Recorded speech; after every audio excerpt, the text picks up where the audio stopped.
আসলে তো ইজতেমাটা হচ্ছে একসাথে সবাই জমায়েত হওয়া। তো সারা বাংলাদেশের থেকে সারা পৃথিবীর থেকে আমাদের এখানে সঙ্গে ইজতেমার মধ্যে লোকজন আসে একমাত্র আল্লাহ এবং আল্লাহ রসুলকে খুশি করার জন্য। ইজতেমায় আসার পরে মানুষ আত্মশুদ্ধি হয় এবং এখান থেকে আত্মশুদ্ধির পথকে সুগম করে, মুরব্বীদের কথাবার্তাগুলো শুনে নিজেও সংশোধন হয় আল্লাহ এবং আল্লাহ রসুলকে সন্তুষ্ট করার জন্য। এবং আশেপাশে যে আমাদের মুরব্বীরা আছে, আমার ভাই আছে, বোন আছে, আত্মীয় যারা আছে, সমস্ত মুসলমান যেন ইসলামের পথে আসতে পারে সেই দিক নির্দেশনা নিয়ে এখান থেকে চলে যায় এবং প্রতি এলাকায় গিয়ে প্রতি জেলায় গিয়ে তারা এভাবে দিনের কাজকে প্রচার এবং প্রচার। মূল উদ্দেশ্য হচ্ছে আল্লাহ এবং আল্লাহ রসুলকে খুশি করা।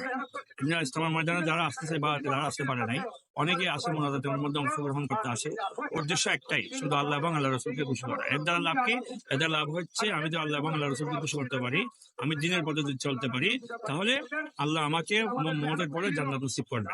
এজন্য এই ইজতেমা উলামা ইকরামদের তত্ত্বাবধানে এই ইজতেমা 2 পর্ব হয়েছে। প্রথম পর্ব যেহেতু আমাদের এই 64 জেলার মধ্যে প্রথম পর্ব আপনার 33 জেলা আগে হয়ে গেছে, এই আর 21 জেলায় বর্তমানে হচ্ছে। 21 জেলার মধ্যে আমাদের রাঙামাটি আছে, রাঙামাটি থেকে এসেছি। আমাদের রাঙামাটি উলামা ইকরাম তাবলীগের সংঘ, ওখান থেকে প্রায় আমাদের 20টা গাড়ি আসছে রাঙামাটি থেকে, শুধু রাঙামাটি থেকে। এবং এরকম আদার্স খাগড়াছড়ি, বান্দরবান, 21টা জেলা থেকে আমাদের মুরব্বী আসছে, লোকজন আসছে। সবাই আল্লাহ এবং আল্লাহ রসুলকে খুশি করার জন্য সমস্ত উম্মতে মুহাম্মদী কিভাবে শান্তি পায়, ইসলামের পথে আসতে পারে, এই উদ্দেশ্য নিয়ে এখানে আসে। এবং আমি সবাইকে আহ্বান করবো, আপনারাও ইসলামের তাবলীগের সাথীদের সাথে, শুরাই নিজামের সাথে উলামা ইকরামের তত্ত্বাবধানে যে তাবলীগ জামাতের কাজ চলছে, তারা যেন উলামা ইকরামের তত্ত্বাবধানে তাবলীগের কাজে যেন সবাই অংশগ্রহণ করে। একটা কথা আপনাকে বুঝতে হবে, যে কোনো জিনিস আপনি দুনিয়া থেকে আসছেন, দুনিয়াতে আসার পরে আপনাকে আযান দিচ্ছে কে? উলামা ইকরাম।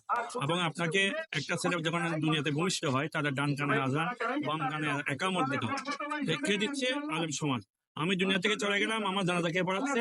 উলামা ইকরাম। সেহেতু উলামা ইকরামের তত্ত্বাবধানে আমাকে চলতে হবে, তাদের দিক নির্দেশনা অনুযায়ী চলতে হবে। একটা কথা মাথায় মনে রাখবেন, সমস্ত মানুষ গুমরাহ হতে পারে, কিন্তু জমহুর উলামা ইকরাম কখনো গুমরাহ হবে না। এজন্য আমরা উলামা ইকরামের তত্ত্বাবধানে আছি এবং তাদের তত্ত্বাবধানে দিনের কাজের মধ্যে আমরা অগ্রসর হই। এই তাবলীগ জামাতে আজকে আমাদের 2য় পর্ব শেষ হয়ে যাবে ইনশাআল্লাহ 12টার দিকে মোনাজাতের মাধ্যমে। আমি সমস্ত বাংলাদেশের পৃথিবীবাসীকে আহ্বান করবো এই ইজতেমার মাধ্যমে যেন সবাই ইজতেমায় শরীক, আগামীতে যেন শরীক হইতে পারে এবং তাবলীগ জামাতে উলামা ইকরামদের তত্ত্বাবধানে যে তাবলীগ জামাতের কাজ চলছে তাদেরকে যেন সহযোগিতা করতে পারে।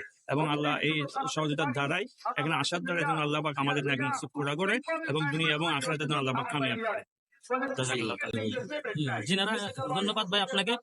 যে আমাদের এখানে যিনারা আসেন একমাত্র হলো তিনারা দিনের পথে ফিরে আসা, অর্থাৎ পৃথিবীর যত খারাপ মানুষগুলো আছে আমরা চাই ওনারা ভালো হয়ে যাক, পৃথিবীর জমিন থেকে পাপাচার, জেনা, মারামারি, হানাহানি, কাটাকাটি দূর হয়ে যাক। যার ভিতরে ঈমান থাকবে সে কখনোই খারাপ কাজ করতে পারবে না। সুতরাং আমরা চাই মুমিন ব্যক্তিদের ভিতরে আল্লাহ তাআলার ভয় চলে আসুক, এতটুকুই আমরা চাই। আমরা ইজতেমার ময়দানে আসছি যাতে করে আল্লাহ রাসূলকে খুশি করার জন্য এবং পথ ভুলনেওয়ালা মানুষগুলোকে আল্লাহর রাস্তায় পথ দেখানোর জন্য, অর্থাৎ মানুষগুলা যাতে করে এখানে আসে তেনারা হেদায়েত পায়, এই জন্য তেনারা এখানে আসছে।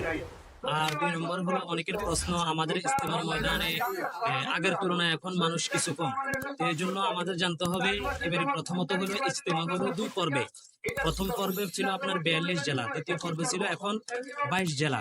এর মাধ্যমে আমাদের দেশে কিছু একটা গুজব ছড়াইছে ইজতেমার ময়দানে নাকি মারামারি হবে, কাটাকাটি হবে, হানাহানি হবে। তবে এখানে এমন কিছুই হয় নাই। আলহামদুলিল্লাহ আমাদের সরকার আমাদেরকে পর্যাপ্ত পরিমাণ নিরাপত্তা দিয়ে আমাদেরকে ইজতেমার ময়দান শেষ করার জন্য সরকার যতটুকু পরিমাণ চেষ্টা করার দরকার ততটুকু করেছে, এই জন্য আমরা সরকারের কাছে কৃতজ্ঞ। এবং আমাদের ইজতেমার ময়দানকে নিয়ে যারা যে বা যাহারাই গুজব ছড়াচ্ছে, আসলে এখানে এমন কোনো কিছুই হচ্ছে না। তো আপনারা কেউ কাহারও গুজবে কান দিবেন না।